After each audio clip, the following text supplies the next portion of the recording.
Reporter breaking. മുസ്ലിം league സ്ഥാനാർത്ഥി പട്ടികയും വൈകുന്നു. തിരുവമ്പാടിയിൽ മുസ്ലിം ലീഗ് തന്നെ മത്സരിക്കുമെന്ന് സംസ്ഥാന ജനറൽ സെക്രട്ടറി PMA സലാം പറഞ്ഞു. കോങ്ങാടും പുനലൂരും കോൺഗ്രസിന് കൈമാറും. പകരം ഏത് സീറ്റ് എന്നതിൽ ഇന്നു തീരുമാനമാകും. അതേസമയം മുസ്ലിം ലീഗ് സ്ഥാനാർത്ഥി നിർണയ യോഗം നാടകീയ രംഗങ്ങൾക്ക് വേദിയായി.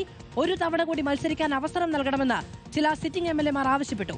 എന്നാൽ 3 ടേം വ്യവസ്ഥ MLA-മാരെ സംസ്ഥാന അധ്യക്ഷൻ സാദിഖ് അലി ശിഹാബ് തങ്ങൾ ഓർമ്മിപ്പിച്ചു. സ്ഥാനാർത്ഥി പ്രഖ്യാപനം ഇന്നോ നാളെയോ ഉണ്ടാകും. ഇന്നത്തെ ചർച്ചയുടെ അടിസ്ഥാനത്തിലായിരിക്കും ആ തീരുമാനം എടുക്കുക. ഏതായാലും വൈകില്ല. ഒന്നുകിൽ ഇന്ന് അല്ലെങ്കിൽ നാളേക്കപ്പുറം പോകില്ല. ഇല്ല, തിരുവമ്പാടിയിൽ മുസ്ലിം ലീഗ് മത്സരിക്കും. അല്ല, അത് 2 മണ്ഡലം പുനലൂരാണെങ്കിലും കോങ്ങാടാണെങ്കിലും കോൺഗ്രസിന് താല്പര്യമുണ്ട്. അവർ എടുത്തിട്ടുണ്ട്. കോങ്ങാടൊക്കെ അവർ സ്ഥാനാർത്ഥിയെ പോലെ നിശ്ചയിച്ചിട്ടുണ്ട്. പകരം തരാനുള്ള സീറ്റിനെ കുറിച്ച് ഞങ്ങളും അവരും തമ്മിലുള്ള ചർച്ചകൾ ഇന്നത്തോടു കൂടി പൂർത്തിയാകും. അത് ആവശ്യപ്പെടുന്നത് പറയാൻ കഴിയില്ലല്ലോ. തീരുമാനമാകുന്നിട്ട് പറയാം. അതേസമയം കുന്നമംഗലം ഫാത്തിമ തഹലേക്കും കൊണ്ടോട്ടി PMA സമീറിനും നൽകണമെന്ന് PK കുഞ്ഞാലിക്കുട്ടി ആവശ്യപ്പെട്ടിട്ടുണ്ട്. VS രഞ്ജിത്ത് വിവരങ്ങളുമായി ചേരുകയാണ്. രഞ്ജിത്ത്, സാധാരണയിൽ അധികം അല്ലെങ്കിൽ അസാധാരണമായ വൈകലാണ് ഉണ്ടാകുന്നത് ലീഗിന്റെ പട്ടികയുമായി ബന്ധപ്പെട്ട്. എന്താണ് അവിടെ നടക്കുന്നത്?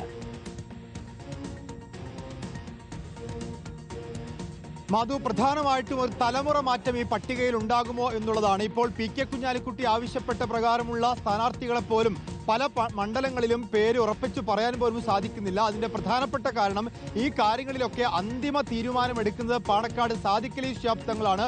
നേരത്തെ ഇല്ലാത്ത വിധത്തിൽ ഹൈദരലി ശിഹാബ് തങ്ങളോ മുഹമ്മദ് അലി ശിഹാബ് തങ്ങളോ ഇല്ലാത്ത വിധത്തിൽ പാണക്കാട്ട് എന്നൊരു ഇടപെടൽ ഈ പട്ടികയിൽ ഉണ്ട് എന്നുള്ളതാണ്. അതുകൊണ്ട് തന്നെയാണ് ഈ സർപ്രൈസിന് വേണ്ടി ആളുകൾ കാത്തിരിക്കുന്നത്. പല MLA-മാരും സിറ്റിംഗ് MLA-മാർ ടേം വ്യവസ്ഥകൾ പൂർത്തിയാക്കാത്തവർ പോലും മാറി നിൽക്കേണ്ടി വരും. ടേം വ്യവസ്ഥകൾ പൂർത്തിയാക്കിയവരിൽ തന്നെ പ്രിവിലേജുകൾ ഇല്ലാതെ പലരും മാറി നിൽക്കേണ്ടി വരും എന്നുള്ളതാണ്.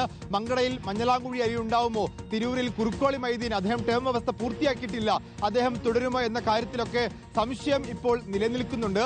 മലപ്പുറത്തേക്ക് PK കുഞ്ഞാലിക്കുട്ടി പോകുമെന്നും വേങ്ങരയിൽ KM ഷാജി വരുമെന്നും ഉറപ്പായിട്ടുണ്ട്. മഞ്ചേശ്വരത്തെ AKM അഷ്റഫ് ഏകദേശം ഉറപ്പിക്കുന്നു.